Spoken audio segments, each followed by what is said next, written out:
My wife and I enjoy using one-weight fly tackle to catch a variety of species.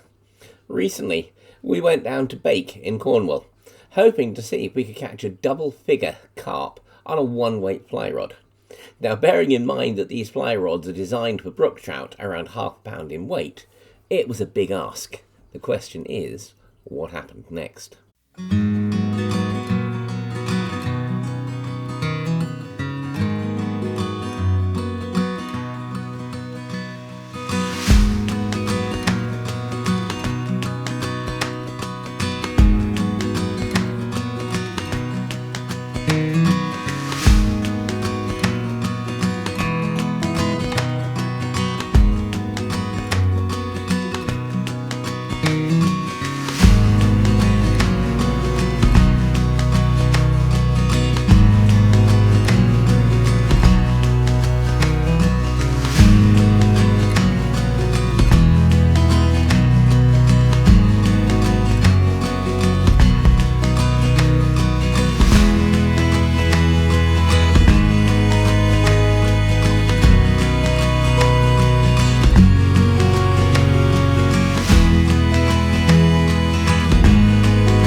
Deer hair flies are often the starting flies or the go-to flies for many people who go carp fishing on the fly. To start, the first thing you want to do, take a lightweight hook. It's got to be strong enough to do the job, but it also needs to be light enough so that the deer hair will support it. Crush the barb completely and then secure it in a vise. At this point, I'm going to introduce the thread, and I'm just going to tie a nice tidy base working back towards the bend of the hook. I can trim off that little bit of thread, and then I can just keep working. So just bring that down. You're not going to see this base thread, so it doesn't matter if it's not 100% perfect, but it provides a nice non-slip base. When we start putting the deer hair on, the wraps are going to flare around the shank, and this base will help with that. I'm going to take a bit of deer hair, going to cut a few fibres from that,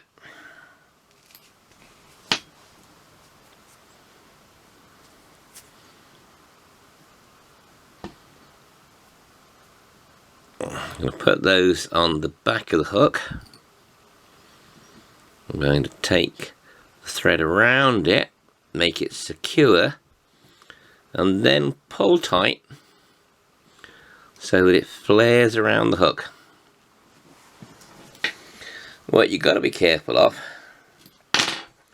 is not to introduce too much. There's a temptation to try and get it done quickly, but introduce a bit at a time and then pack it after each bundle of fur. Go back and get a little bit more.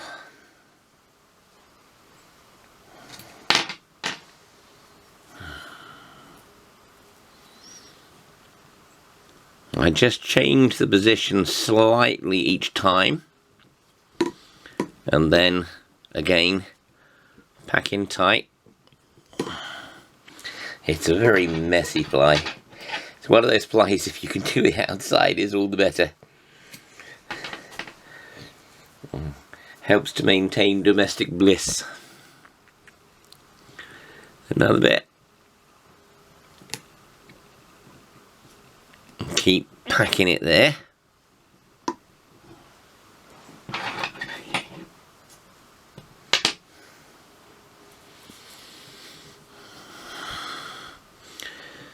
Another bit again. Kind of winding forward between the hair each time, then packing it solid.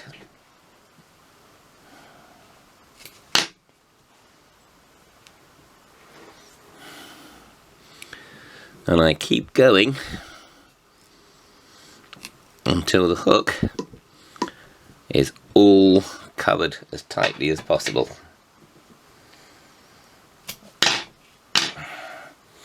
Now you can experiment with different packers to sort of push the fur in tightly, but I find if you keep using your fingernails and your thumbnail in particular, you can keep forcing it back, making it nice and dense.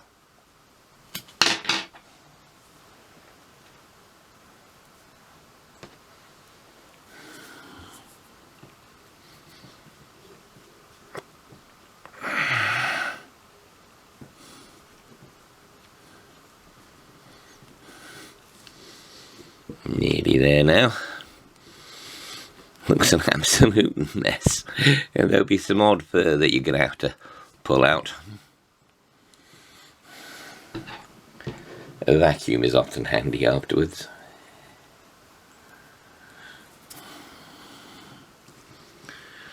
Pop this last bit to the side and catch that in.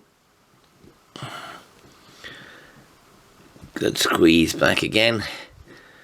Get the eye of the hook showing. And that's pretty much the tying part done. So now all I've got to do, I'm just going to take my finishing tool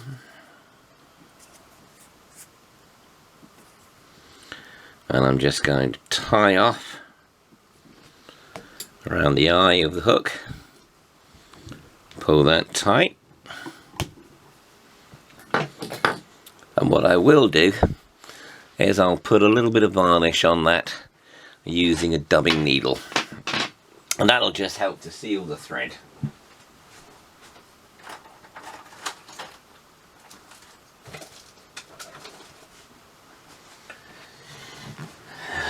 The one that I use is Celia standard fly tying varnish. You just dip a dubbing needle into the varnish, pull the fur back, and then just wipe that into the thread at the end.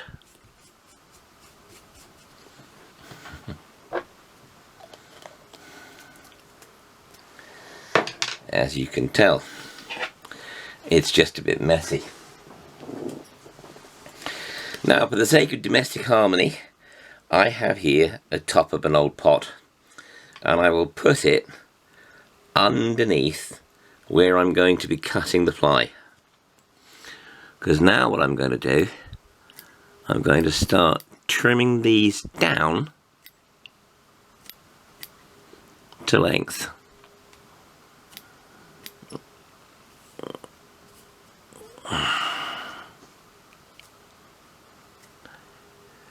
I am much harsher with my hedgehog flies than many people, purely and simply because I like them to look as much like the pellets as possible. So sometimes I'll cut them into little rectangles, little odd shapes. You can see already how it's starting to look a bit like it. Some people use one of these, which is like a little razor blade you can work down. Don't get on with them personally myself, so I'll just use the scissors, trim around till I've got the shape more or less the way that I want it.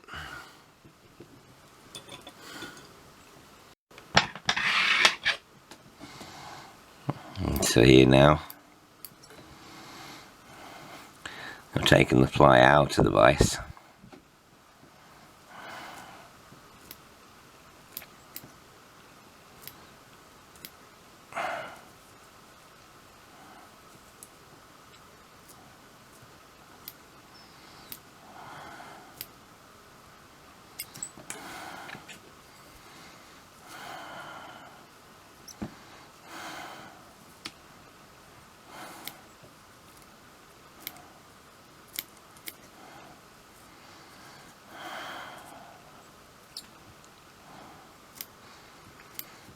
Just generally shaping.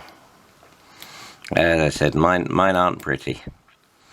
You look at these beautiful hedgehog domes that professional fly tyers have tied. By golly, they're a wonderful piece of kit. And when you compare them back to normal dog biscuits, they stand out like a sore thumb. So I trim mine ruthlessly back.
So as you can see at the end of it, it's a much less pretty shape than a normal hedgehog, but it's a closer imitation of a dog biscuit. And actually, the next thing that I'll do with that one is I'll dip it in silicone to give it a little bit of protection and let it dry so that it floats better, and that way it doesn't end up getting swamped and sink very quickly. So that's a basic deer hair fly such as I use when I'm using ultralight fly tackle for carp. May not be pretty, but I've got a lot of fish on it.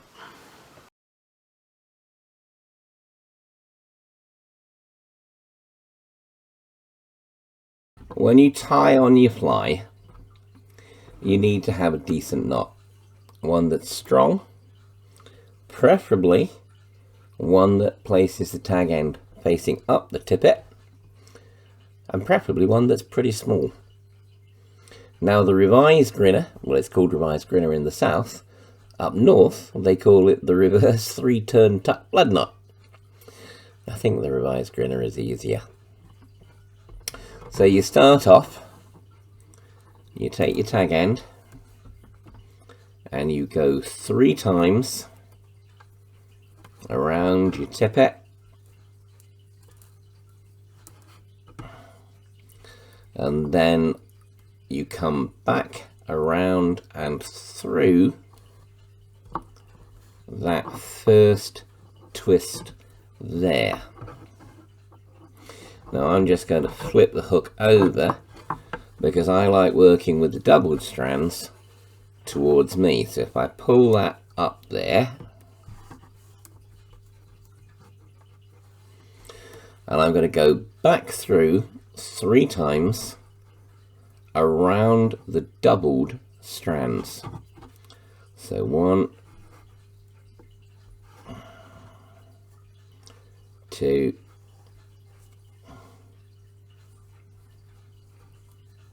3. So there's my doubled strands. I'm going to pull up on the tag end first, and then I'm going to pull down, and what you get left with is a small, very neat little knot.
Over the course of the day, we had quite a few carp, the two biggest being Judy's carp that she had earlier, and my last one, which weighed £10 9.5.